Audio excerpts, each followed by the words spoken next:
Super 8-এর প্রথম ম্যাচেই বাংলাদেশ মুখোমুখি হবে মাইটি অস্ট্রেলিয়ার। আমরা সবাই জানি অস্ট্রেলিয়া কি লেভেলের প্রফেশনাল একটা টিম এবং ইমোশনলেস টিম।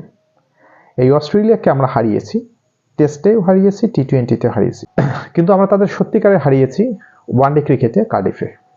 আশরাফুলের ওই মহাকাব্যিক ইনিংস, সেই সঙ্গে দলগত এফোর্ট, আফতাবের কথা না বললেই নয়, এবং তাপস বসুর বোলিং, সবকিছু মিলায়ে আমরা টিম এফোর্টের মাধ্যমে অস্ট্রেলিয়াকে হারিয়েছি। তবে আশরাফুলের ওই মহাকাব্যিক ইনিংসকে পৃথক করে রাখতেই হবে।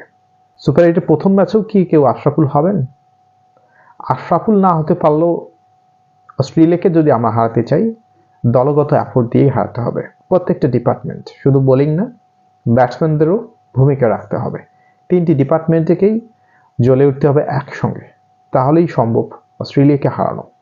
অথবা ওই আশরাফুলের মতো মহাকাব্যিক ইনিংস এবং কেউ কেউ যেন সাপোর্টিভ রোল প্লে করতে পারে, সেই ধরনের এনভায়রনমেন্ট তৈরি করতে হবে। অস্ট্রেলিয়াকে হারাতে গেলে বাংলাদেশের শুধুমাত্র সর্বশক্তি নয়, বাংলাদেশের দিনটি হতে হবে, মানে ক্রিকেটের এই দিনটি বাংলাদেশেরই হতে হবে, তবেই তো সম্ভব অস্ট্রেলিয়াকে হারানো। এখানে কোনো নির্দিষ্ট পরিকল্পনা নয়, এখানে নির্দিষ্ট কোনো টক্স ফ্যাক্টর নয়। অস্ট্রেলিয়াকে হারাতে গেলে আপনার বেস্ট ক্রিকেট এবং সেরা দিনটি হতে হবে, মানে ইতিহাসের দিনের একটা অংশ হতে হবে। অস্ট্রেলিয়া সেই মানের টিম, অস্ট্রেলিয়াকে হারানো যায়, অস্ট্রেলিয়াকে ডমিনেট করা যায় না। আর অস্ট্রেলিয়াকে হারাতে গেলে আপনাকে ডমিনেট করেই হারাতে হবে। হ্যাঁ, হারাতে হবে, ডমিনেট করেই হারাতে হবে।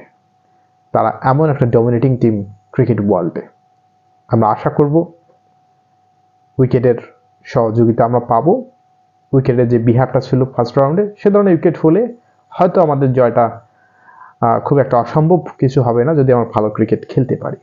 তবে উইকেটের বিহার যদি ওই রকম না হয়, তবে অসম্ভব লেভেলে একটা ক্রিকেট খেলতে হবে, আর সফল হতে হবে, অথবা দলগতভাবেই অস্ট্রেলিয়াকে ডমিনেট করে বাংলাদেশকে জয়লাভ করতে হবে। সুপার 8-এর প্রথম ম্যাচ আমরা অস্ট্রেলিয়াকে হারাতে চাই, এবং সেমি যেতে গেলে এই ধরনের ম্যাচ আপনাকে একটা না একটা জিততেই হবে। সুতরাং শুভকামনা রইল বাংলাদেশের জন্য। আশা রাখি কালকে ঘুম থেকে উঠেই যেন একটা জয়ের সুবাস পাই। ধন্যবাদ সবাইকে।